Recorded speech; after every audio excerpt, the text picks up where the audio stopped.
Science اور عقل کے تناظر. معراج نبی سبحان اللہ. نبوت کی ایک دلیل معجزہ ہوتا ہے. معجزہ کیا ہوتا ہے؟ وہ کام جس کے مقابلے سے بلکہ اس کی سمجھ سے مخلوق عاجز ہو اسے معجزہ کہتے ہیں.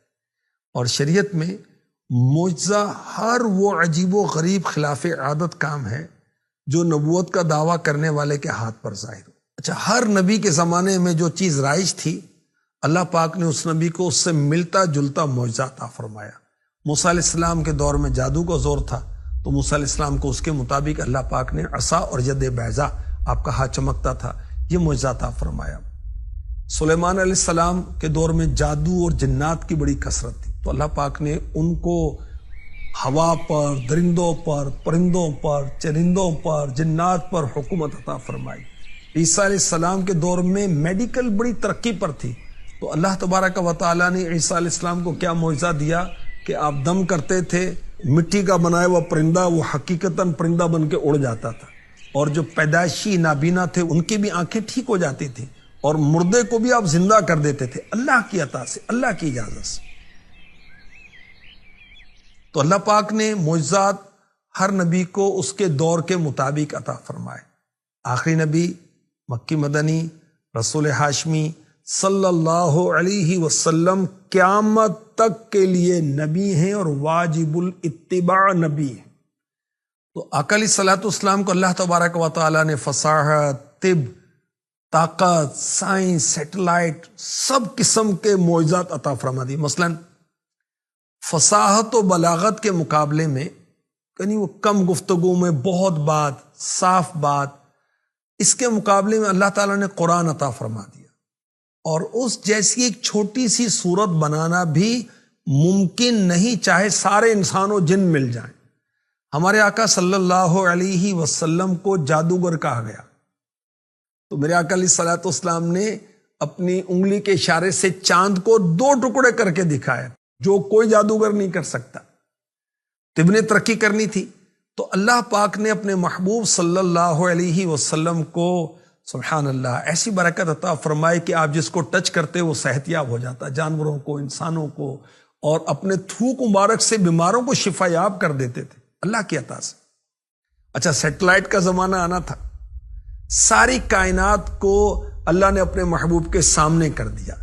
چنانچہ میرے نبی نے ارشاد فرمایا اللہ نے میرے لیے دنیا بلند کر دی، میں اس کی طرف اور جو کچھ اس میں قیامت تک ہونے والا ہے ایسے دیکھتا ہوں جیسے اپنا ہاتھ دیکھتا ہوں. سبحان اللہ.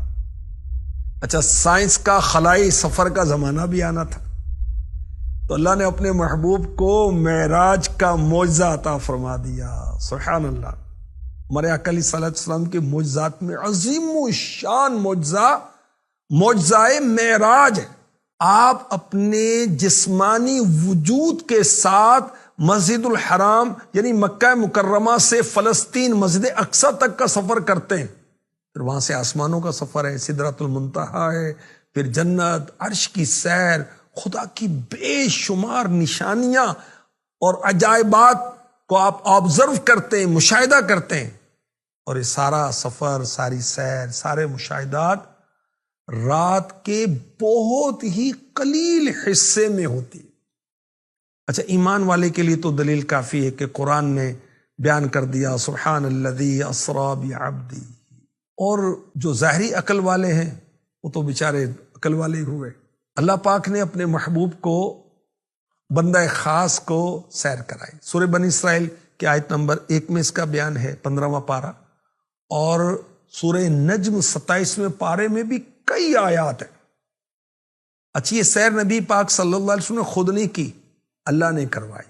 اللہ ہر عیب سے پاک، اللہ ہر کمی سے پاک، اللہ ہر کوتاہی سے پاک، ہر نقص سے پاک، ہر کمزوری سے پاک. رب کی شان تو یہ ہے کہ اس نے 6 دن میں زمین و آسمان بنائے، اس کے درمیان جو کچھ ہے سارا کچھ بنا دیا. میرا رب کسی شے کو وجود بخشنا چاہے تو ارادہ فرماتا ہے، کن، کاف نون نہیں، ارادہ الہی، وہ چیز ہو جاتی ہے. اللہ پاک جس کا حکم فرماتا ہے وہ چیز پلک جھپکنے کی مقدار میں نافذ ہو جاتی ہے۔ چاند اور سورج کو کس نے بنایا؟ اللہ۔ چاند اور سورج کو طلوع کون کرتا ہے، نکالتا کون ہے، غروب کون کرتا ہے؟ اللہ۔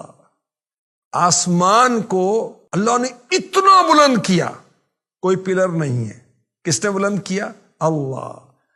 اربوں کہکشائیں، کھربوں ستارے، آسمان کو سجا دیا کس نے؟ اللہ۔ تو معجزہ معراج جو ہے، یؤمنون بالغیب، ایمان والا اس پر عمل کرتا ہے کہ ہم غیب پر ایمان لائے۔ تو یہ اللہ کی قدرت ہے، اللہ کی شان ہے۔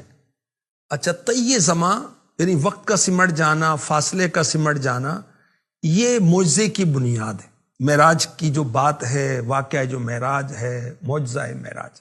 اچھی دونوں چیزیں، وقت کا سمٹ جانا، فاصلے کا سمٹ جانا، نقل و عقل سے ثابت ہے۔ طی زماں کیا ہے؟ سینکڑوں ہزاروں سال یا سے زائد سالوں کا زمانہ چند لمحات میں گزر جائے، اللہ قادر ہے۔ طی مکان کیا ہے؟ ہزاروں لاکھوں برس کی مسافت چند لمحوں میں، چند سیکنڈز میں طے ہو جائے۔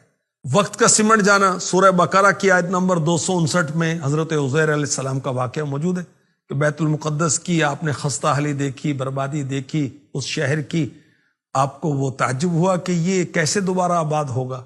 تو اللہ پاک نے آپ پر نیند طاری کی، 100 سال تک آپ وہ سوتے رہے۔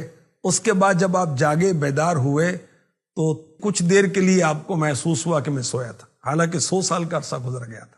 مکان کا، فاصلوں کا سمٹ جانا، تو سلیمان علیہ السلام کے وزیر حضرت عاصم بن برقیہ رحمۃ اللہ علیہ کا واقعہ سورہ نمل کی آیت نمبر 38، 39، 40 میں پڑھ لیجئے۔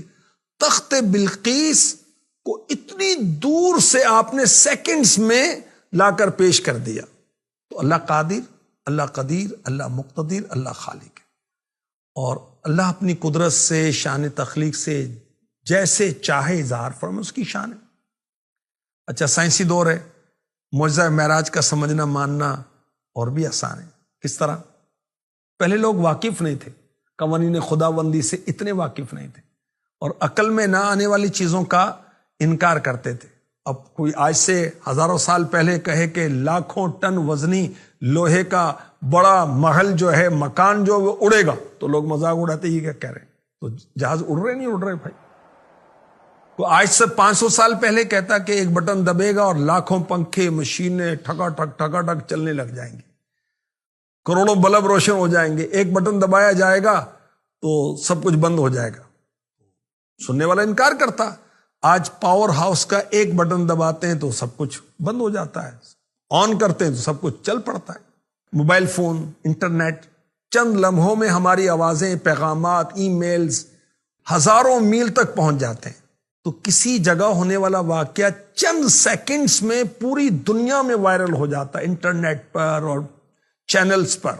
اچھا، کار سے جہاز کی رفتار تیز، خلائی شٹل کی رفتار اس سے بھی تیز، مریخ پہ جانے والی گاڑی کی رفتار تمام سابقہ گاڑیوں سے تیز تر، ہوا سے تیز تر آواز ہے، اور آواز سے تیز روشنی ہے، اور کائنات میں ستاروں کی گردش ناقابل یقین حد تک تیز ہے۔ ان تمام حقائق کے ہوتے ہوئے غور کریں، ان تمام رفتاروں کا خالق، مالک اللہ اگر اپنے رسول صلی اللہ علیہ وسلم کو چند منٹ میں، فیو سیکنڈز میں لاکھوں میل کی سیر کروائے، کروڑوں مشاہدات کروا دے، تو اس میں کون سی بات ہے جو عقل میں نہ آئے، جو ممکن نہ ہو؟ اسی منن والے ہیں، اسی سوچن والے نہیں۔